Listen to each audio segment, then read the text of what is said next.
to lesson 7.6, all right? We're going to be factoring again, and today we're going to be factoring trinomials in the form ax squared plus bx plus c. So right away in the essential question, you see how can you factor the trinomial ax squared plus bx plus c. Now I want to focus on this little formula before we move forward, all right? If you remember, or if you don't, you can flip back to lesson 7.5. What was the formula for the trinomials that we were factoring in lesson 7.5 last Thursday? Liz?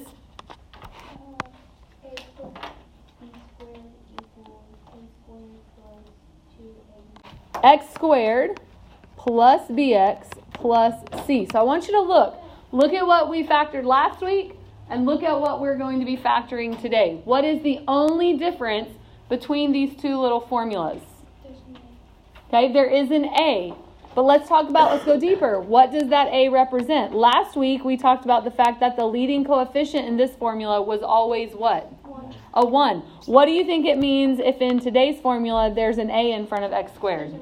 There's going to be something other than 1 in front of x squared. And remember I told you, if there is something other than 1 as a leading coefficient, then the rules are going to change just a little bit. But I want you to see what's staying the same. How can you factor the trinomial ax squared plus bx plus c into the product of two binomials? So we are still taking a trinomial and splitting it into two binomials that we are multiplying. So that part has not changed. Look at the rules and how they change. And the first thing I want you to notice on this next slide and in your notes is it says the steps to AC factoring. So I want you to highlight AC factoring. Now this is the third type of factoring that we've learned. So for just a minute, let's go back to the very first type of factoring that we learned. It was on your test last week. It was found in lesson 7.4 at the end. So if you don't remember the very first type of factoring that we learned, please take this time to flip back in your notebook to lesson 7.4. The last example in the lesson will give you the answer that I'm looking for. GCF factoring was the very first form of factoring you learned. Now, back then, it was the only thing you could do. The only thing you could do was pull out the GCF, and then you were done factoring. So that was the very first type of factoring. What was the second type of factoring? What would you call what we did last Thursday? Factoring is what I would call the factoring that we did last Thursday. That's when the leading coefficient is a 1. So today I'm teaching you the third type of factoring. And listen, the reason I'm teaching you the different types of factoring, your project for this quarter is going to be a factoring booklet. So you've got to know each type of factoring and what we call it. All right, so this is AC factoring. Now, this is important, so take your highlighter and highlight. When the leading coefficient is a number other than 1. This is when we have to do this AC factoring. Now, I'm going to break this down for you. I've put these steps for you. Here's what I want you to do before you feel overwhelmed. I've actually only added 3 new things. Only 3 of these steps are brand new that you have never done before. So keep that in mind as we work through these. Now look at the very first thing. And we've already been doing this. It says pull out a GCF is possible. Now we started doing that back in lesson 7.4. We started looking for and pulling out GCFs. So that's step number 1. Step number 2, when we realize that there is no GCF, or we pull out a GCF and the leading coefficient is still not a 1, then we have to slide and multiply. Now highlight slide and multiply because this is the first new thing that you're learning today. Now this says to multiply A and C. Well, you've got to understand what we're talking about when we're talking about A and C. So look back up at your essential question, and I'm going to write it down again. What is the formula that we're working with today for these trinomials?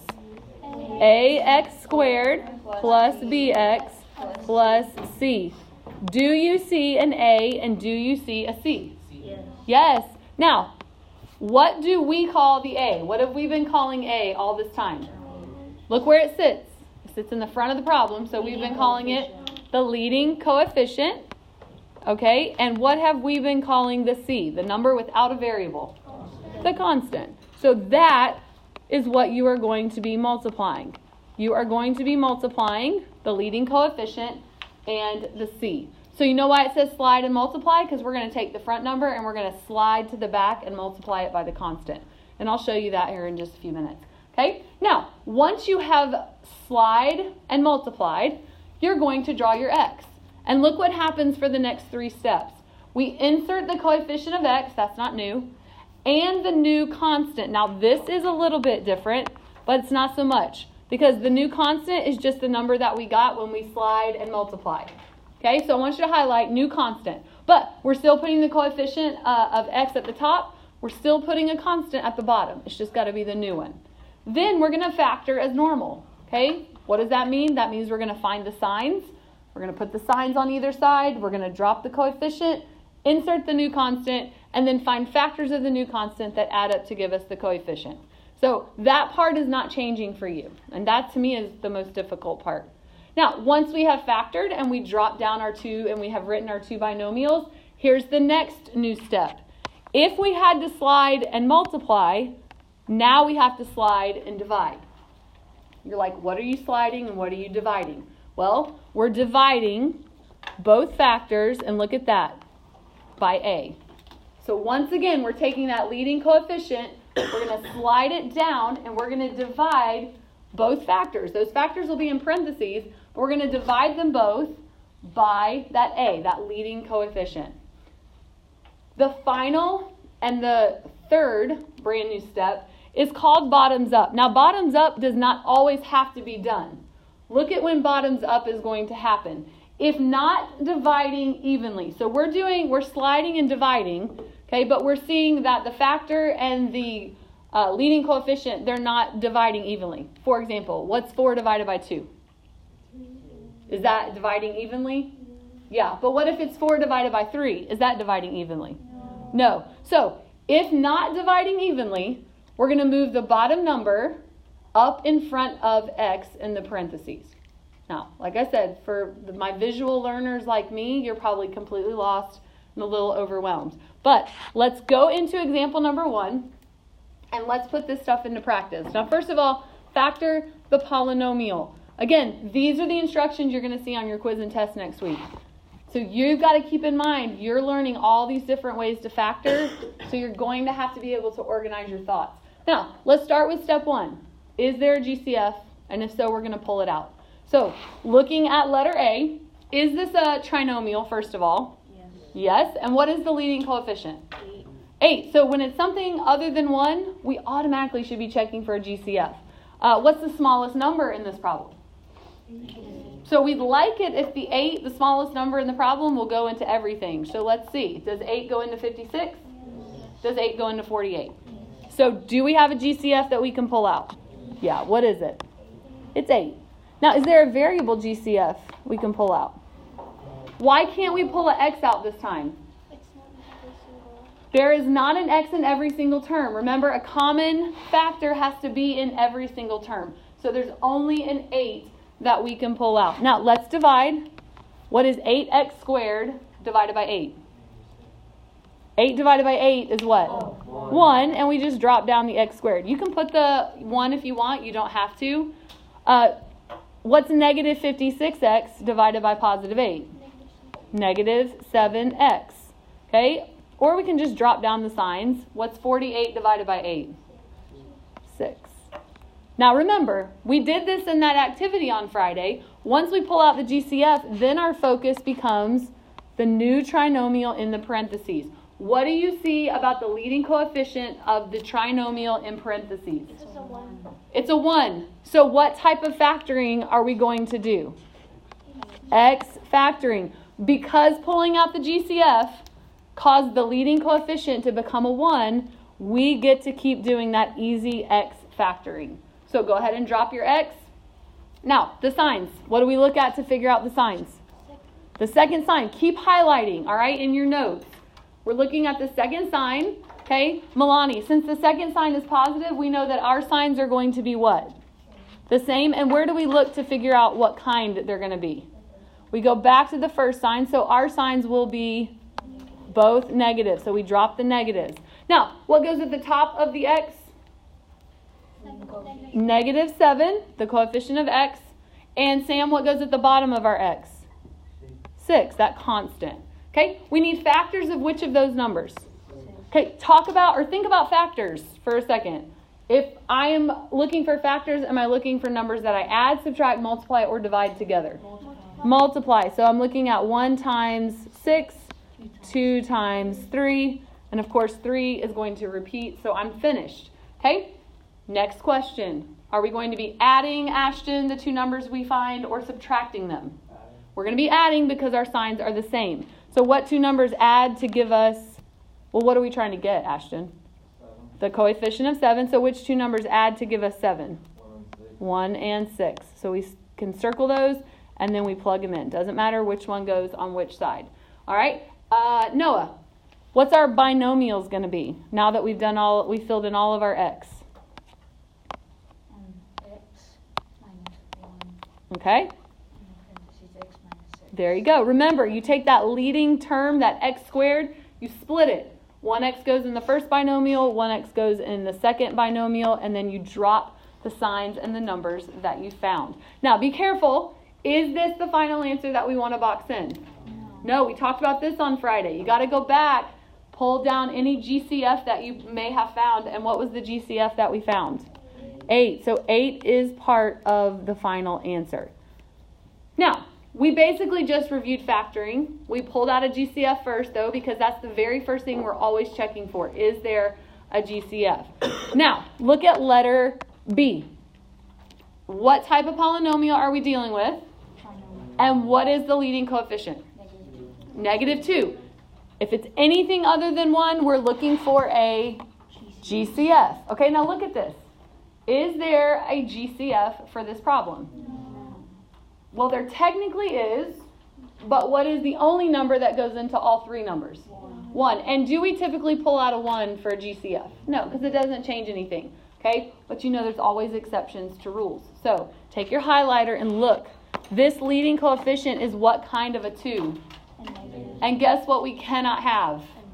A negative leading coefficient. So I want you to highlight that little negative sign there at the front, and then we're going to make this note. And this note is super important, so everybody write this down.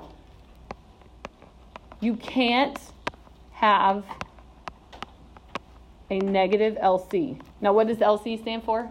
Leading coefficient. If you don't know that and you need to write it out, feel free. But you can't have a negative leading coefficient. So, here's the rest of that statement. So, you might have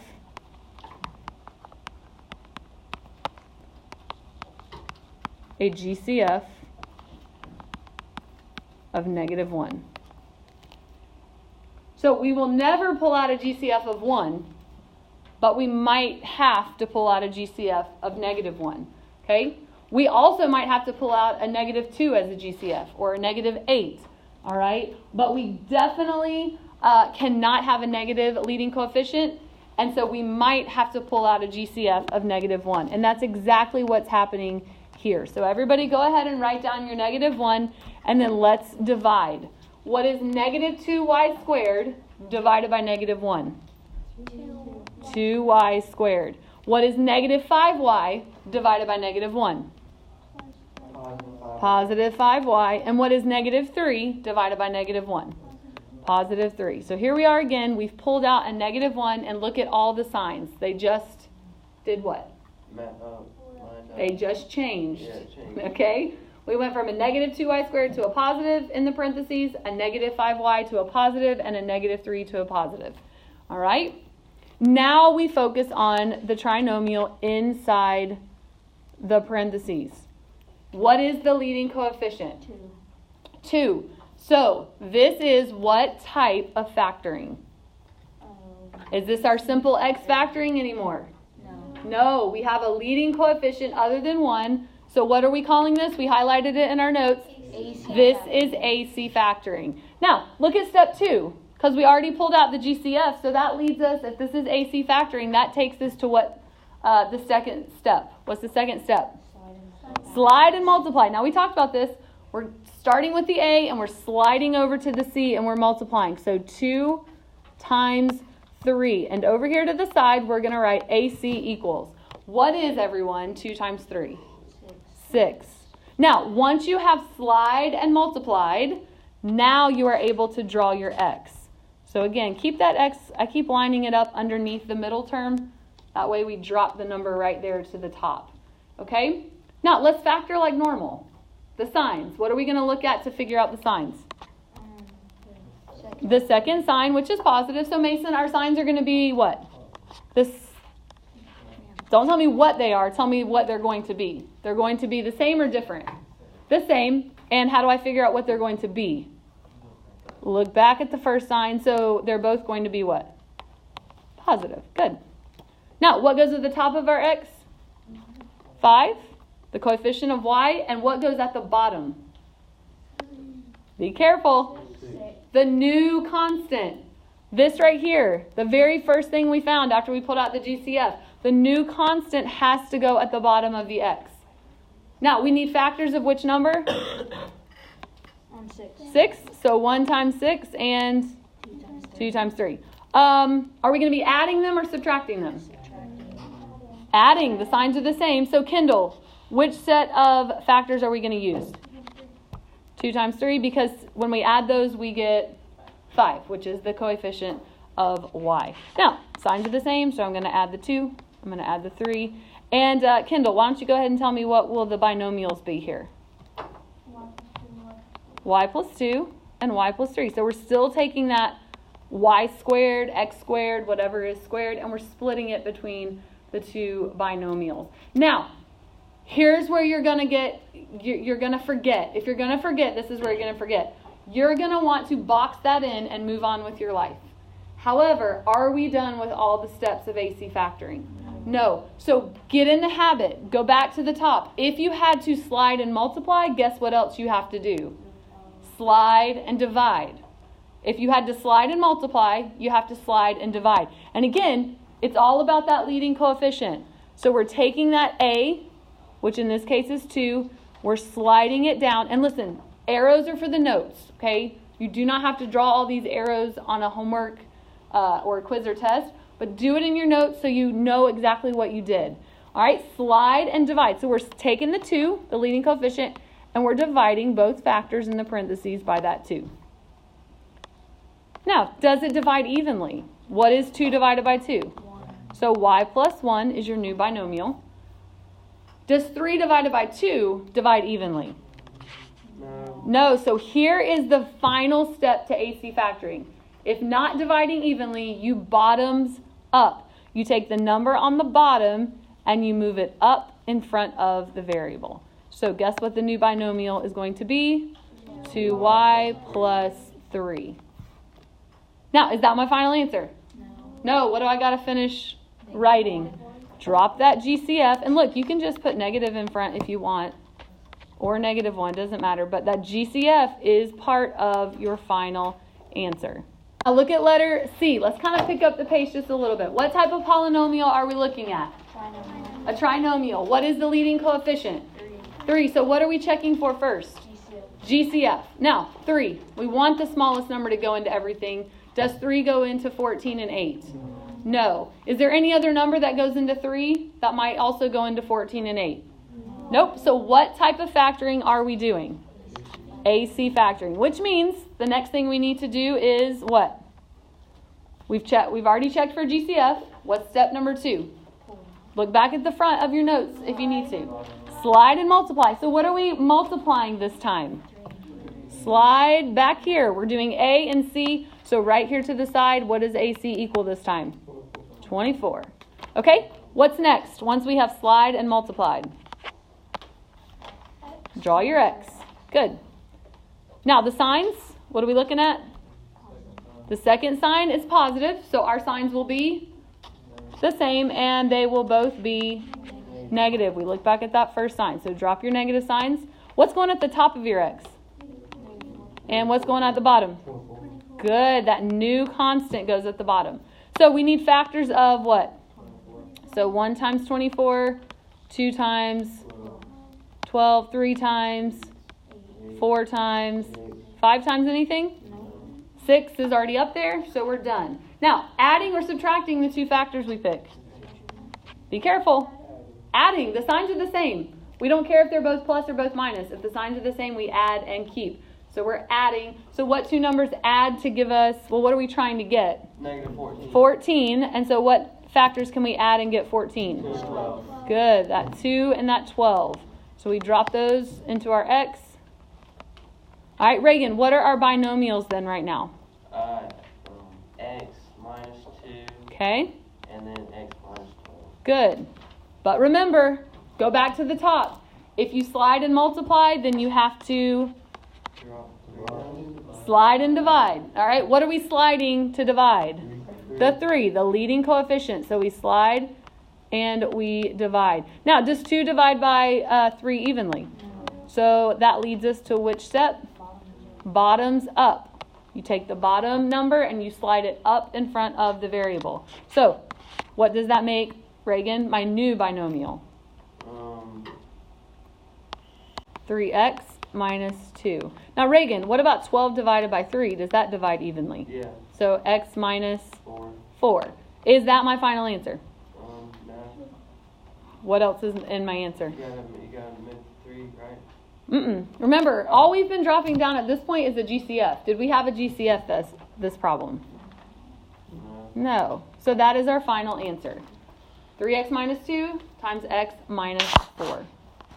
Now, letter D. What type of polynomial are we looking at? Trinomial. A trinomial. And what's the leading coefficient? 14. 14. So we're looking for a what first? GCF. A GCF. We'd like 14 to work, but does 14 go into 31 and 15? No. All right. So what are some other numbers that go into 14?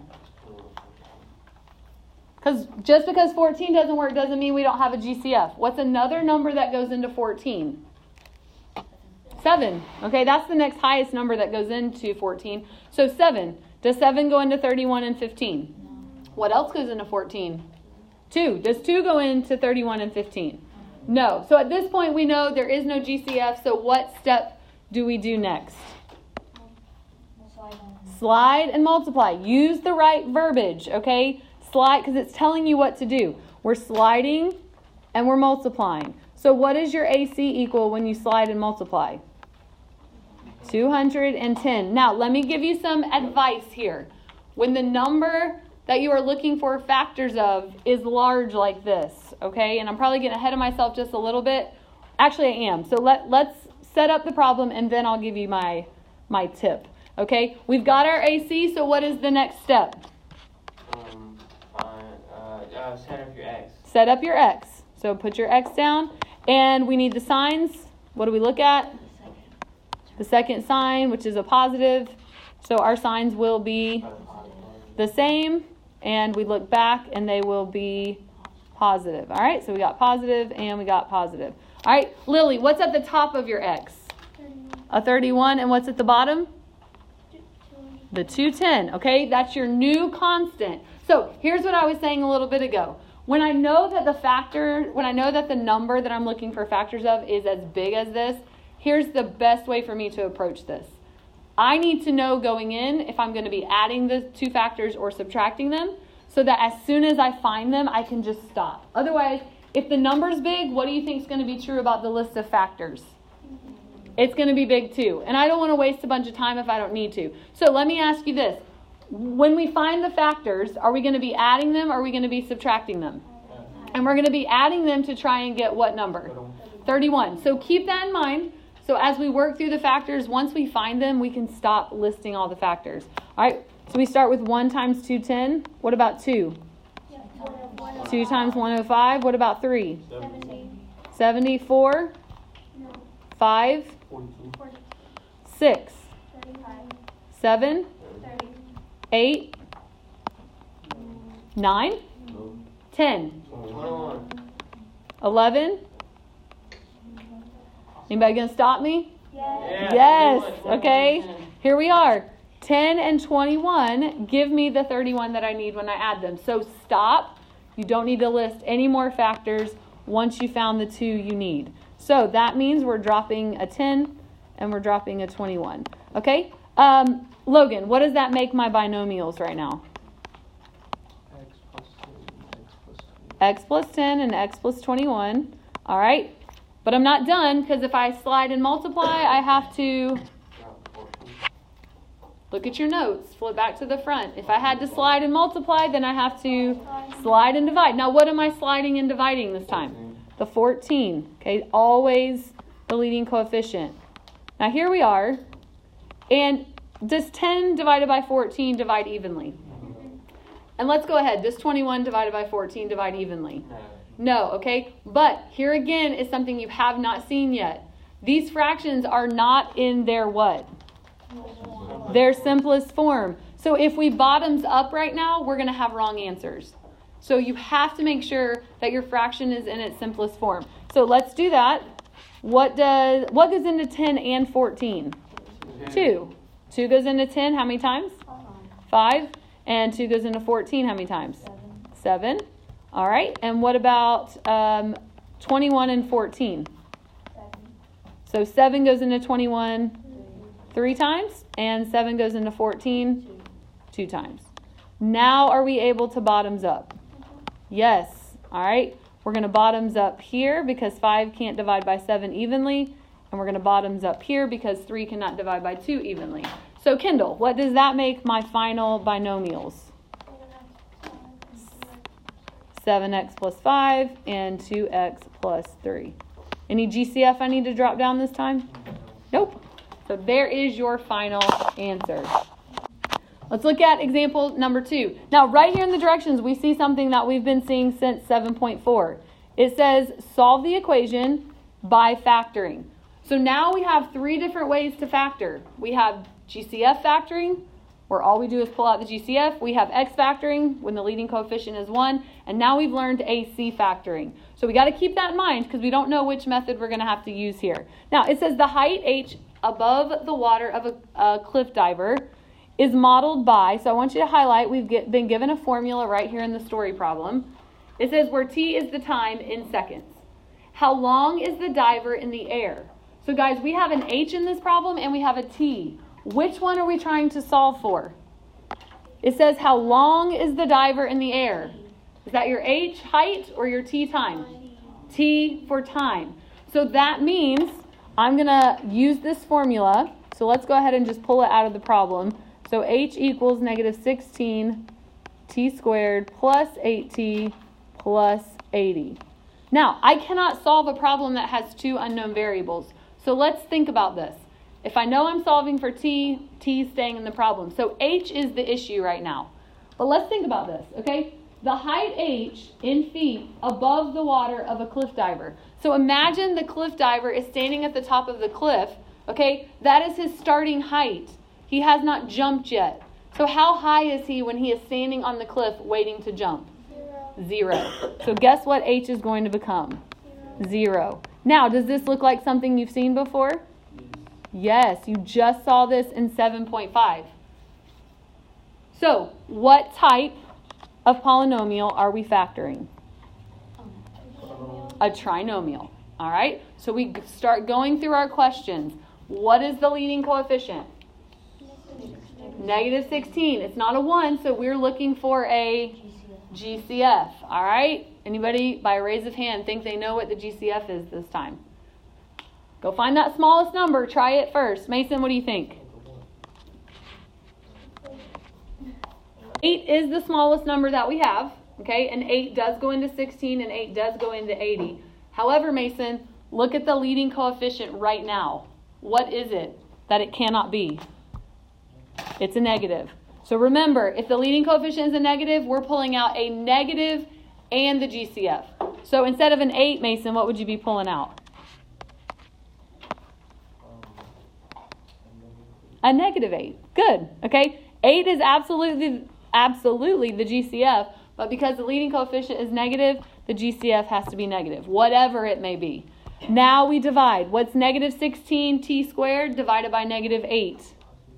Positive 2 T squared. What's 8T divided by negative 8? Negative 1T. You can put the 1 or not. And 80 divided by negative 8 is negative 10. Now that we've pulled the GCF out, here is the trinomial we're focused on factoring. What is the leading coefficient of this trinomial? So what type of factoring are we going to have to do? AC factoring. Which means our next step is what? Look at your notes. We've pulled out the GCF. What's the second step?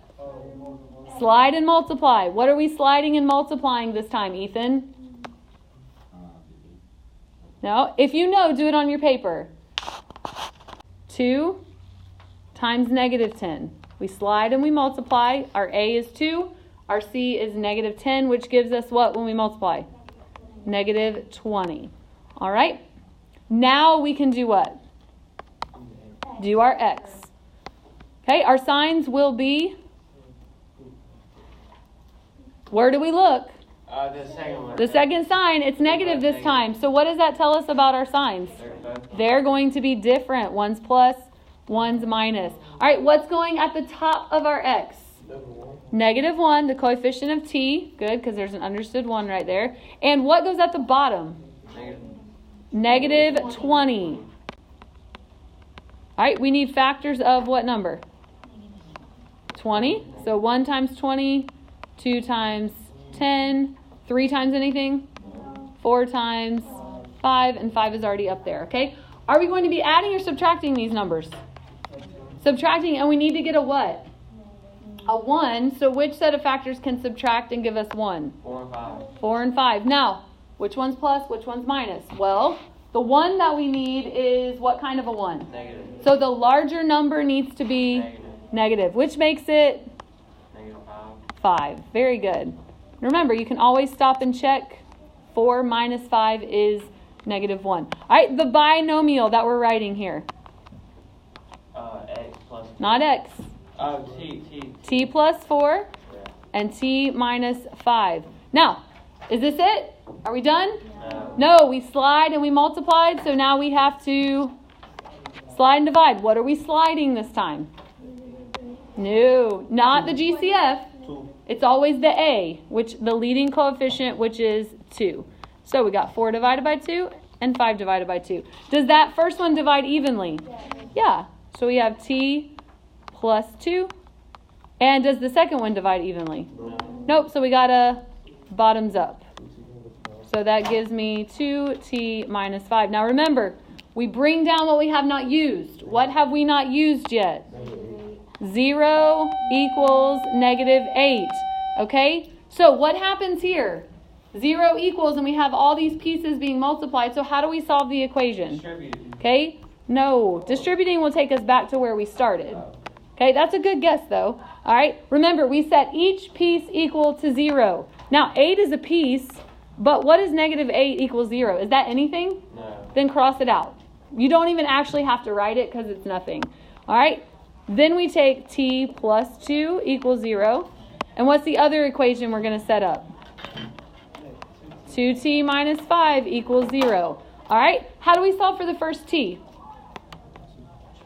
Subtract 2. So t equals negative 2. Now, have you ever heard of a negative time? Is there any such thing as negative 2 seconds? No. So guess what you get to do with this answer? Cross it out as well. There's no such thing as negative time. But how do we solve this one? The second equation? We add 5. 2t equals 5. We divide by 2. Now, I'm okay with the decimal answer here because we're talking about time. So t equals 2.5. And this is a word problem. What does this time? Is this hours, seconds? What is the original problem tells us it's seconds. So don't forget to label your answer. And that is lesson 7.6.